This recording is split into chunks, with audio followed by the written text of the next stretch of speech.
Assalamualaikum, selamat datang kembali di channel MA Tech. Nah, di depan kita ini ada sebuah paketan yang ukurannya cukup gede, yang isinya adalah sebuah tablet murah 800 ribuan. Yang speknya lumayan banget ya di harga segitu. Penasaran ini tablet apa? Yuk lanjut dibuka aja. Oke, ini adalah tablet OLED EduTab 3. Dari namanya Edu yang berarti education. Memang tablet ini sebenarnya ditujukan untuk pembelajaran anak-anak. Nah, ini tuh barang second ya yang katanya kondisinya like new 99% dan stoknya itu lumayan banyak. Dulu rilis di Indonesia tahun 2021 dibanderol dengan harga 3 jutaan. OLED ini brand yang bekerja sama dengan Oase, yang dimana brand ini katanya masih satu naungan dengan Oppo, Vivo di bawah BBK Group. Untuk boxnya ini memang warnanya udah agak kusam-kusam dikit ya. Di belakang sini ada keterangan spesifikasi, kita baca yang penting-penting aja. Android 11, layar 10,1 inch, RAM-nya 4 GB, storage 64 GB, kamera belakang 13 MP, baterai 7200 mAh dan lain-lain.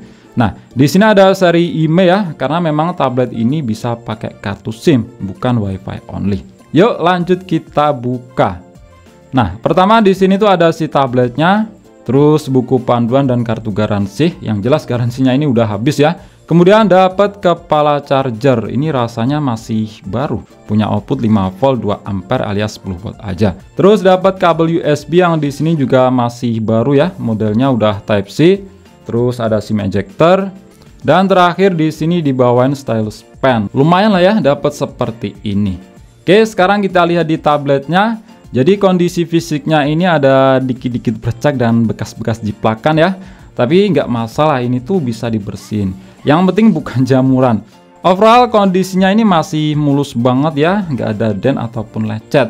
Dan untuk build quality, tablet ini udah oke banget, kerasa kokoh, padat, nggak ringkih. Dan finishingnya memang kerasa rapi. Jadi warna yang saya punya ini silver ya. Untuk bahan covernya ini hampir semua metal, kerasa dingin pas disentuh. Pastinya cuma di bagian atas ini. Di sini ada logo OLED, kamera yang posisinya di pojokan yang bersandingan dengan LED flash. Untuk penempatan tombol di samping kanan ada lubang jack audio 3,5 mm, terus slot SIM. Nah, di sini punya tipe hybrid. Jadi kalau pakai micro SD harus ngalah salah satu dari SIM-nya. Terus di sini ada port USB Type C, tombol pengatur volume dan tombol power. Lanjut di sisi atas ada lubang kecil, nggak tahu ini semuanya berguna apa enggak. Yang pada intinya lubang untuk mikrofon. Di sisi kiri kosong aja, di sisi bawah ada dua grill speaker. Karena memang tablet ini punya dual speaker stereo, mantap. Terus di sini ada semacam pin konektor untuk nyambungin ke keyboard eksternal. Dan di bagian depan di atas layar tepat di tengah di sini ada kamera dan sensor-sensor. Jadi dilihat dari interface port dan pertombolan, tablet ini didesain dengan memegang posisi landscape ya. Kalau model jadul kan itu masih potret. Oke, sekarang kita nyalakan. Jadi seperti ini tampilan home screen tablet OLED EduTab 3. Skinnya ini memang bertemakan anak-anak ya, entah dari wallpaper bawaan ataupun icon menunya. Untuk aplikasi bawaan yang terinstall ada cukup banyak untuk pembelajaran anak-anak seperti permebelan, merbel bahasa, berhitung, menulis, pelajaran TK dan PAUD, kisah Nabi dan Rasul, menggambar. Bisa menggunakan pen stylus bawaan, tapi jangan sampai salah ya, gunain bagian yang tumpul ini. Karena bagian satunya yang lancip ini gunanya pen biasa untuk menulis di kertas, bukan untuk nulis di layar tablet. Untuk responnya sih sekedar bisa aja ya. Cukuplah kalau buat bocil, karena kalau nyari responsivitas buat gambar ini memang agak kerasa delay. Nah, untuk aplikasi bawaan kontrol orang tua yang di sini bernama OLED Edu udah nggak jalan ya. Di HP lain sebagai pengontrol, download di Play Store aplikasinya juga udah nggak ada.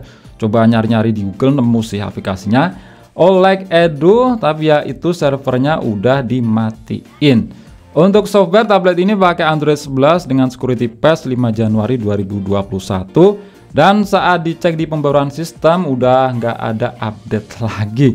Sebenarnya Android 11 bukan versi yang jadul banget ya, setidaknya untuk zaman sekarang masih oke banget lah. Untuk tampilan UI-nya stok Android banget, sangat clean. Seperti tema ataupun gestur aneh-aneh ini nggak ada. Customisasi saya rasa cuma icon menu aja. Jaringan aman ya, karena tablet ini ex resmi. Saya coba pakai kartu SIM itu dapat jaringan 4G. Terus untuk spesifikasi layar punya ukuran lega 10,1 inch, panel IPS, aspek rasio 16:10, resolusi udah mantap, WUXGA atau FHD-nya tablet, yaitu resolusi 1200x1920, jadi bukan SD lagi. Refresh rate masih 60 Hz, multitouch udah 10 titik sentuhan. Kenyataan kualitasnya di sini memang benar-benar bagus ya, nggak seperti layar tablet murahan. Wajar sih dulu harganya 3 jutaan.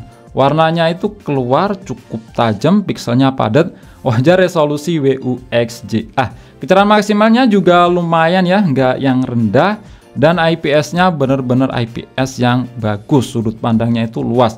Dilihat dari kemiringan masih jelas, nggak mengalami distorsi warna. Dan ini juga hal penting, yaitu layarnya nggak kerasa reflektif, karena jarak antara layar sentuh dan LCD itu nggak renggang. Dan masih ada catatan lagi, yaitu nampilin full warna putih ataupun gelap.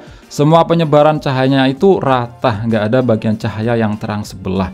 Buat ukuran tablet anak, ini layar udah mantep banget ya. Nonton, belajar itu udah lebih dari cukup. Buat orang tua kayak saya aja, dipakai buat nonton itu udah puas. Makin bening, lihat yang bening-bening. Nonton video 60 fps di YouTube resolusi Full HD masih aman ya. Lancar, nggak kerasa patah-patah. Apalagi yang masih 30 fps, jelas itu makin lancar. Terus untuk kualitas dual speaker stereonya di sini biasa aja. Ya memang powernya cukup pantang, cuma untuk karakternya itu agak cempreng, detailnya kurang clean. Tapi juga nggak yang buruk sih, udah lumayan lah di harga segini.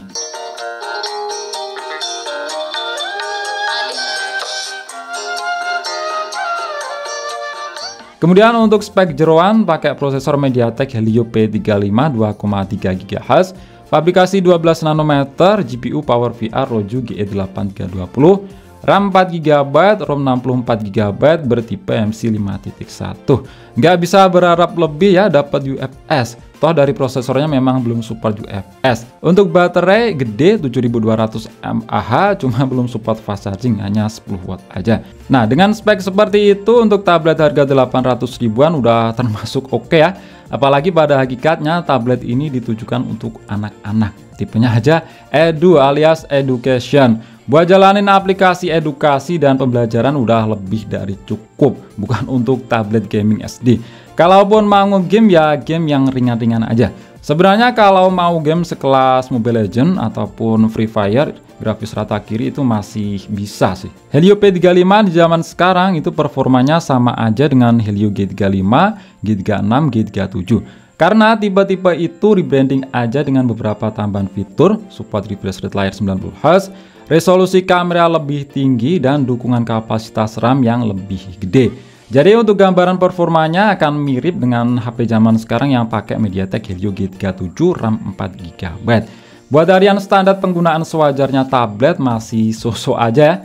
Setidaknya spek jeroan tablet ini di harga kurang lebih sama, jauh lebih mendingan ya daripada tablet yang belum lama kemarin saya bahas, spek abal-abal merek Berry.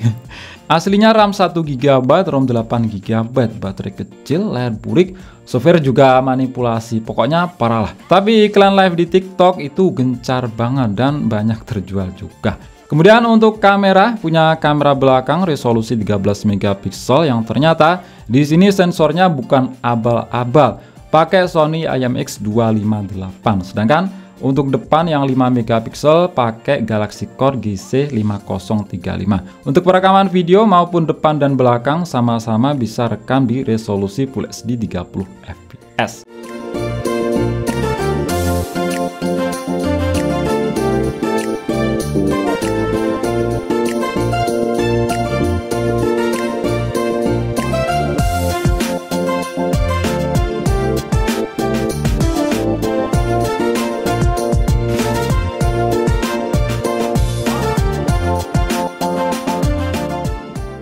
Kemudian untuk fitur lain seperti USB on the go, jelas semua tablet itu support ya, seperti juga di tablet ini. Jadi bisa pakai flash disk, mouse, dan lain-lain. Yang tanya support display out apa enggak, dengan tegas saya jawab enggak, udah saya coba. Mustahil ya brand sekelas kayak gini, fitur display out itu hanya ada di tablet-tablet merek besar kayak Samsung. Tapi masih bisa diakali kalau mau modal lagi, solusinya pakai kabel converter PX. Lebih detailnya kalian cek video yang saya sematkan di pojok kanan atas. Untuk kelengkapan sensor dicek di aplikasi Sensor Box, kebaca cukup lengkap, giro ada. Tapi setelah dicoba gironya itu nggak jalan, kayaknya memang sebenarnya nggak ada giro. Kesimpulannya tablet ini di harga 800 ribuan recommended, tapi dengan catatan dapat kondisi yang bener-bener bagus dan waras. Karena kalau untuk spek di harga segitu udah lumayan lah. Layar bagus, prosesor Helio P35, build quality mantep. Apalagi yang kalian harapin di harga cuma 800 ribuan. Pengen lebih? Coba deh cari-cari yang lain akan dapat yang kayak gimana. Dan bisa jadi nggak recommended kalau kalian dapatnya yang minus, nggak normal. Secara ini kan tablet second, bisa aja kena apes, karena apes itu nggak ada dalam kalender. Oke, itu aja untuk video kali ini. Klik like jika kalian suka dan share jika kalian rasa video ini bermanfaat. Kita jumpa di video selanjutnya dan wassalamualaikum warahmatullahi wabarakatuh.